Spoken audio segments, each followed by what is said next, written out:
ఒక వాస్తవాన్ని ప్రెజెంట్ చేయడం అనేది చాలా ఈజీ. ఎక్కువ మరి అప్రమత్తత కూడా అవసరం లేదు.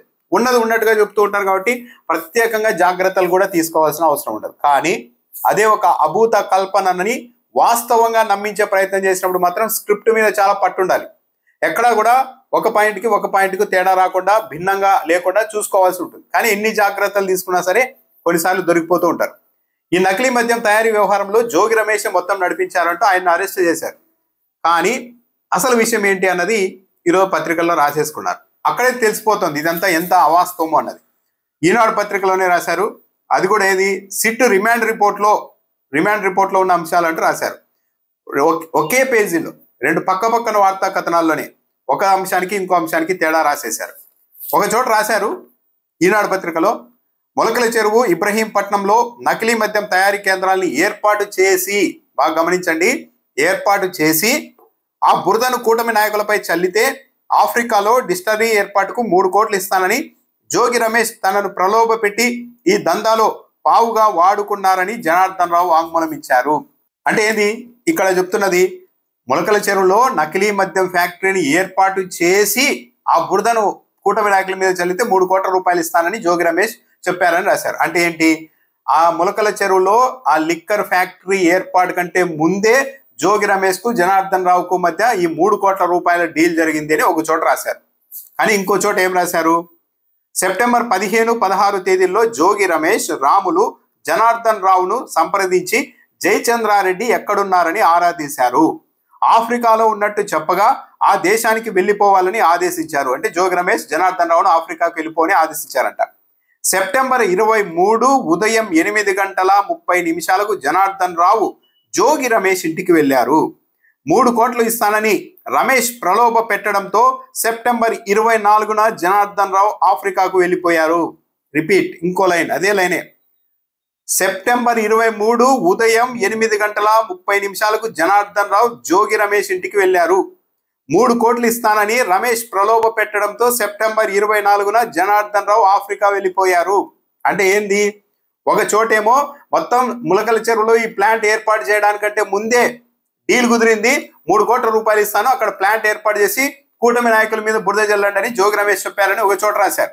కానీ ఇంకో చోట ఏం రాశారు అంటే ఇతను ఈ వ్యవహారం బయటపడడానికి 2 రోజుల ముందు సెప్టెంబర్ 23 ఉదయం 8:30కు జోగి రమేష్ ఇంటికి జనార్దన్ రావు వెళ్ళారు.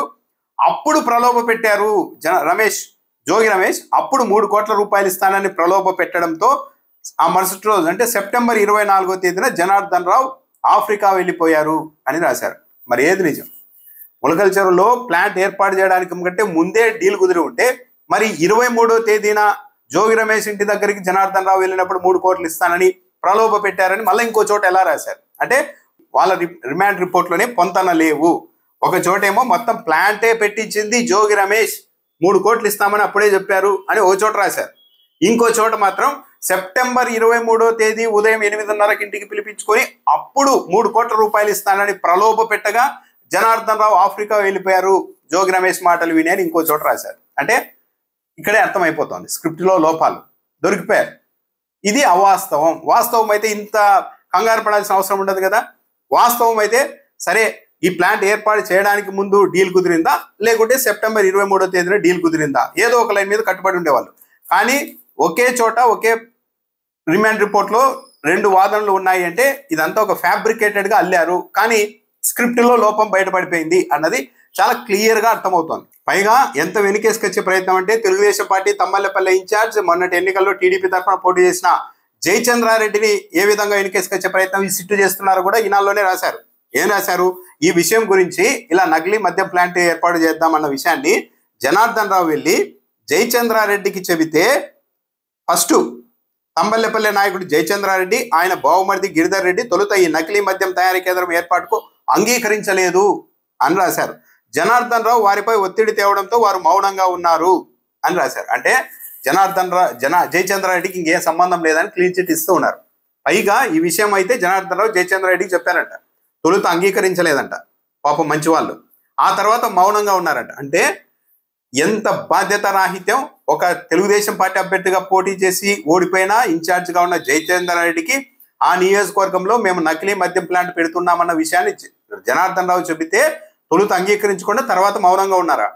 వెంటనే పోలీసులకు సమాచారం ఇవ్వాలి కదా, వెంటనే అడ్డుకోవాలి కదా. తన నియోజకవర్గంలో అంత పని చేస్తూ ఉంటే చేయలేదు. అంటే ఇక్కడ ఏంటి, జయచంద్రారెడ్డికి క్లీన్ చిట్ ఇచ్చే ప్రయత్నం చేస్తున్నారు. మొత్తం ఆయన ఉన్నారన్నది అందరికీ జగమెరిగిన సత్యం. కానీ టీడీపీ ఇన్ఛార్జ్గా ఉన్నారు కాబట్టి, పైగా పార్టీ నుండి సస్పెండ్ చేశారు. ఈ వాటికి బహిష్కరించాల్సింది.